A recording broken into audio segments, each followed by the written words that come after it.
Welcome back, ladies and gentlemen, to WCS America Premier League. We are live in New York City in the middle of a best-of-3 here between Axiom's Crank and EG's Huck. Game number 2 here looks like it's just about to start off. 40 seconds now. Looks like we're ready to go. Okay, cool. So Neoplanet S is going to be our map today. And, wow. Game number 1 was just amazing. So game number 2 better be just as amazing. It better be. I'm going to be incredibly upset if it's not.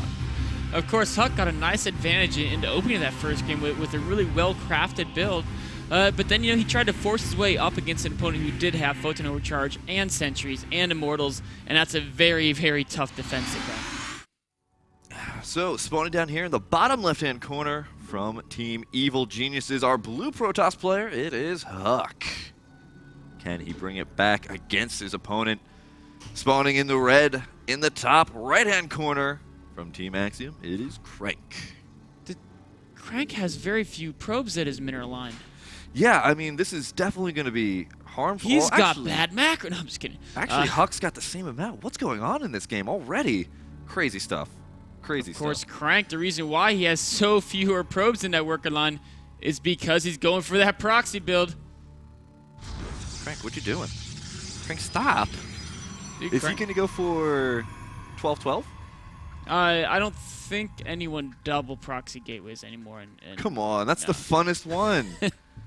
I mean, if they get gas and they get that unit called the whatever. The flying unit, it's difficult for the Zealous attack. But he may actually be doing it. We'll have to wait and see. No, just a normal single. Just a single gate. Of course, this is a build I've seen a lot. At first, the double proxy gateway, it was quickly realized that, okay, your opponent builds Mothership Core and you lose. But you build a single proxy gateway, you put on pressure, and then hopefully your opponent is so busy defending it, they slow their Cybernetics Core tech down. And then if you get a Stalker or 2 out, and they don't have any Stalkers out yet, you can just run around and just keep killing stuff. Now Huck's going for the double gas assimilator, so he's going to be able to pop out a Mothership Core as well as a Stalker as soon as his Gateway and Cyber Core finish up here. But it's whether or not he's going to be able to survive till that point. Now the Gateway has finished up. This first Zealot is being chrono boosted out. Gas has been grabbed here by Crank. Of course, Crank, after he starts his second Zealot, he's going to progress up to that Cybernetics Core. Huck already built his Psy Core, so Huck's in great position. This is actually one of the builds that you defend it best if you don't scout it, because you'll just go straight for the Stalker and the Mothership Core, unless, of course, if Huck tries the build he did last game and he saves up a lot of money, then he could be in trouble. That is actually quite true if he does try to save up for that Nexus. Now this map... Second Gateway, that's actually not good for Huck. He wants those resources to be building a Stalker and a Mothership Core simultaneously, but this is the point where he hasn't seen it yet. Will he cancel the Gateway or will he just let it complete? Cyber Core has finished here for Huck. Hasn't started his Mothership Core yet. There we go. Has immediately started his Mothership Core. Canceled the probe that was on the production line. He's going to fight with probes. With probes. It's going to take a lot. If he micros perfectly, of course, he can pull them back before they die, but he's actually just letting them all die. Well, I mean, sometimes you just have to sacrifice everything here. Mothership Core does come out as soon as the Zealots have all failed. And did cancel the Gateway very, very late here. Yeah, I'm curious to that. Normally, you run the probes, or you try to retreat certain probes around and stuff. But the Zealots were so well positioned, the probes couldn't even get a full surround there. And now Crank has an enormous supply lead. Stalker versus Stalker battle, as well as a Zealot and a Mothership Core in that mix. Zealot getting a couple of slices off as Huck's Stalker kind of walks right into those blades. Mothership Core trying to chase down the Stalker. Stalker outranges the Mothership Core, so the Mothership Core is actually going to have a little bit of trouble playing a game of keep away from that. But the Mothership Core says you can play your game of but I'm going to throw down a Time Warp and catch right back up. So the Mothership Core is going to survive that battle.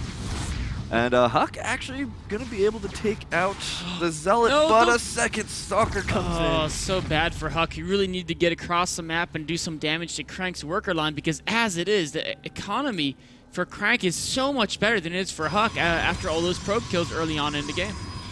Yeah, let's take a look at that. Econ's 21-15, so Huck very far behind in Econ. 2 Stalkers now making their way up the ramp, and there's only a single Stalker here for Huck. He just barely started another Stalker behind this. And he cannot afford to lose any more probes. And once his, Micronist Stalker back behind the probes, great move. And deflected another Stalker. Huck playing this very well here. If he gets 2 Stalkers for not a single loss, that's going to be the potential start of a comeback. Now, he did pull back the rest of those probes very smartly. Doesn't want to sacrifice any type of mining time, but here comes another Stalker out here for Crank, and is now able to just start targeting down one of Huck's. Is he going to be able to take out both of these Stalkers? Huck doing a lot of damage. Does take out one of Crank's Stalkers. 1 for 1. 1 for 1. Huck's 1 Stalker, very, very hurt. Oh, look at this from Crank. The proxy Stargate follow-up. You know what? This is like watching Nalrov from Brood War, man. You proxy here, you proxy there, and eventually your opponent has no idea what's going on. They just give up. I mean, if you keep proxying all the tech, then you just have to scout the entire map. And that's, it's a lot harder to scout the entire map than it is to scout just your opponent's space. It is, because that's one place, whereas the rest of the map is everywhere else. Crank now with warp gates of his own, building a 3rd warp gate now in his main. 3 Stalkers should be enough to defend against Huck's attack. Huck has to run away. Oh, but more Huck reinforcements coming up here. Now has 4 Stalkers. Once this pylon finishes, he can warp in additional Stalkers as well. He has 3 warp gates. Crank investing in that proxy Oracle. He needs to defend until that Oracle gets to Huck's base and kills all the probes. No sentry out here for Crank, so he cannot stop Huck from going up the ramp, except for with the Mothership Core. Mothership Core does throw down the Photon Overcharge just barely before it goes down. And so Photon Overcharge used on the Nexus is going to give Crank a little bit of time here to do damage with that Oracle. Oracle's just about to pop here, and that's going to be scary for Huck. He's got nothing back at home, and if he warps in more units back home, then he's not going to have any for the front line here. Huck is trying to outweight that Photon Overcharge, warping more and more units on the attack, but back at home, Oracle is there. A very fast reaction from Huck. Oracle only on 3 kills, which are 4. It's not as good as it could have been if Huck wasn't so fast at reacting. But the problem is there's still nothing that can actually kill it. And Huck lost a lot of mining time there. Now Huck pushing into Crank's base. Crank with a lot of Stalkers here. Does pick off the Zealot before it actually does too much damage. Crank doing so much damage to Huck's Stalker Force, and it looks like Huck is going to lose the game. Crank 2-0s Huck in our second best of 3 of the night. Nice win there for Crank. Of course, that's going to put him up against Sen next in the winner's match. Crank showing great PvP there. A lot of aggressive builds, both with his game 2 proxying the gateway, then proxying the Oracle. And then in the first game, he showed, okay, I scout my opponent, I know he's ahead. If he's ahead of me, I shouldn't play aggressive, just defend, and hopefully he'll do a little bit of foolish attack and great defense, put him ahead there. So our next match is going to be the winner's match. It's going to be between Sen and Crank. We'll get right onto that after a short break.